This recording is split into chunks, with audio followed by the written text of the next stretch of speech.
Okay, John the Van Guy. Today's fun project is a MR2 Toyota. Lovely little cars. This is my son-in-law's car. He's not well at the moment, so I've taken it on its fairly MOT on a few odds and sods. One of the things, and quite an important thing really, on the way to the MOT it broke down, and it has broken down before. In a sense, broke down, it just engine cuts out after about 2 miles, and if you leave it standing, it will start again. Now this has happened before. Funnily enough, if you leave it standing for a while, it seems to run okay if you're not driving it. And it ran through the MOT, failed it, but it still ran through the MOT while they were doing it. Okay, one of the things that they commented on was the fact that it was losing water and not to take it away until I'd filled it. So I filled it quickly, and let me take you through what's actually happened, and you can see my problem. So this is really talking about trying to solve the water issue, and also maybe I might hit on why it's breaking down. So here we have,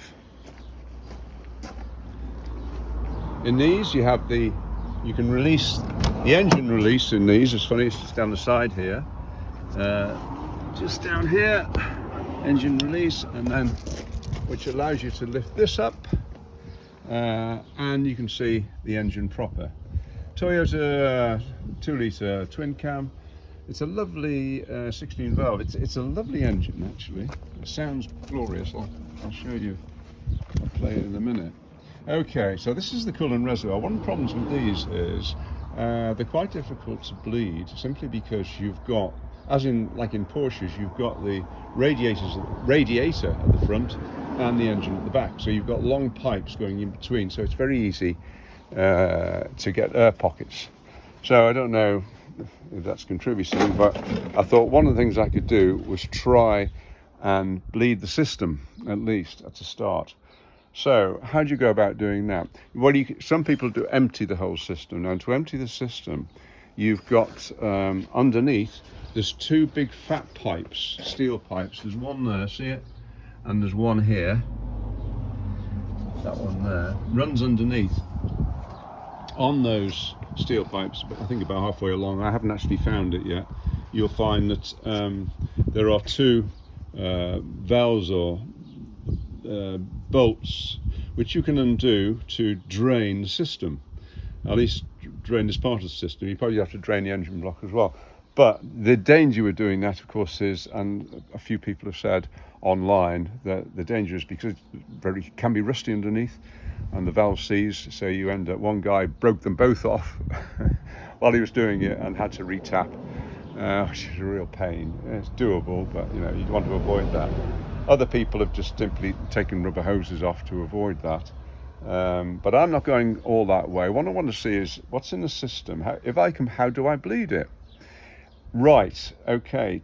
Now, a good thing is, and I read on one YouTube clip, I mean, I'm giving you all this information I found on YouTube just to help me, okay, is to run a garden hose. I've got a garden hose set up here and run it through the coolant with the bleeders open. Okay, let's have a look at where are the bleeders on these things. Well, first of all, you've got to take the plastics out. There's plastics here and there's plastics there. That's one of the plastic sheets there. The other one is knocking around somewhere. Now, to actually, I don't bother, to be honest, trying to undo all the little plastic clips. Take you forever and a day. And you know, and you can buy them, and so I don't. But I use something like this tool, very handy, just a lever underneath, lever them all out, and then just pull the plastic off. Don't faff about undoing everything. Right, the bleeds. Where are they? Well, if you look on the radiator, let's see if I can find my torch. Yeah, I've got a torch here, handy torch. Look on the radiator, on the top of it, on this one anyway. You've got a bleed valve, and you can just see it there, a little tap. Problem with that is the tap seized, so you could break that off doing it. And this is, I did try with pliers to undo that bleed and couldn't get it undone, tight as anything. So there's the pipe that goes in there. You could I used pliers to loosen that clip, put it back along the pipe, and then using a flat blade screwdriver push the pipe back. I wanted to release it enough, even if I didn't get it off, just to act as a bleed, at least so the water could actually get out without me having to use this proper bleed valve. Okay, well the other bleed valve, a bit more successful, is here. So you've got the heater matrix behind here, and that there is, with the white top, is the bleed valve. So you unscrew that, and that did unscrew okay with a pair of pliers, and the water started coming out. So one thing you can do is, you don't want to create too much of a mess, put a pipe on the end, extend that over the car while you're pumping water in the other end of the car.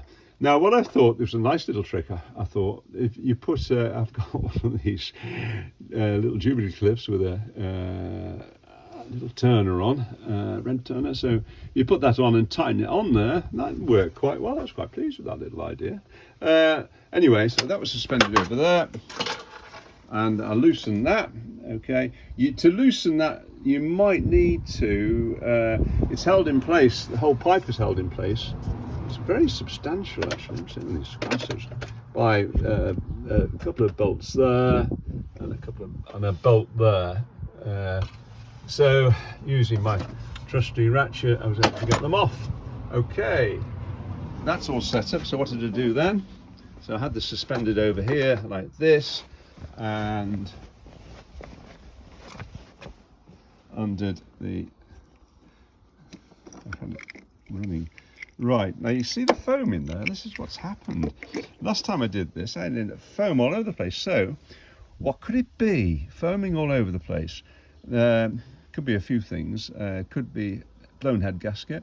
Apparently they're relatively straightforward to do on these because everything's in, you leave the engine in situ. You might have to drop it a little bit and to get the head off, but I don't think that this one will be too difficult to do if it comes to that. Or there could be a leak somewhere else in the system, but it was, when I took it off, it was foaming a lot, so something's getting into the system somehow, I think, at least somewhere. What worries me a little bit is on these you've got your, whether there should be a plastic cover here, I just don't know. There's an air intake K&N filter on the end here, which is air filter, which is all very good, but I mean, doing all this, you're going to get that soaked, so I put a bit of plastic over while I'm doing it just to protect it. Okay, I'll show you what's happened. It started foaming up. I've done this already, and it was fine at first, but then it started foaming up, so I'll be any ideas will be welcome. Let me pour some more water in here.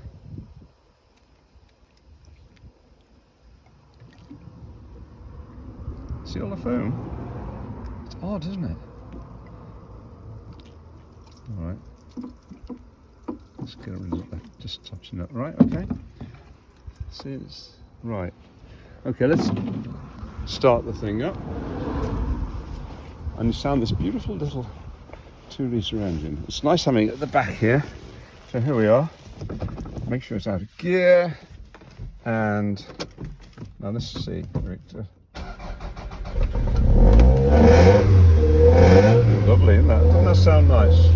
Right, let's go around to the back and see what's happening.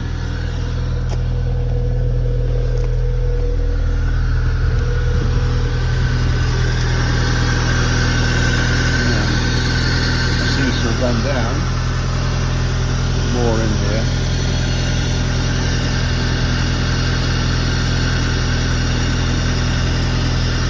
The building it was still bubbling, a lot of bubbles coming up, foaming.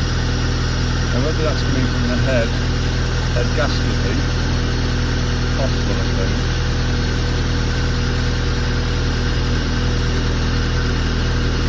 Maybe it's still there in the, I don't know, it's still there in the system and it's working its way out. It seems a bit dramatic. Okay. It's like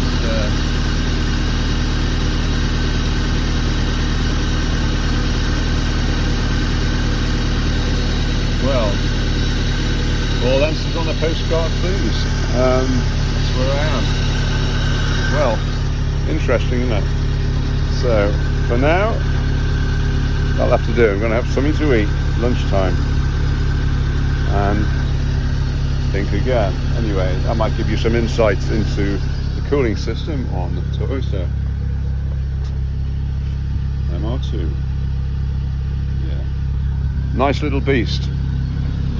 We took this all round Wales on a motoring trip. We all had a gang of the lads, and it was great fun. Lovely little car. So I think we've sorted it. Well worth doing, I think. Okay, bye for now, folks. Hope this helps someone.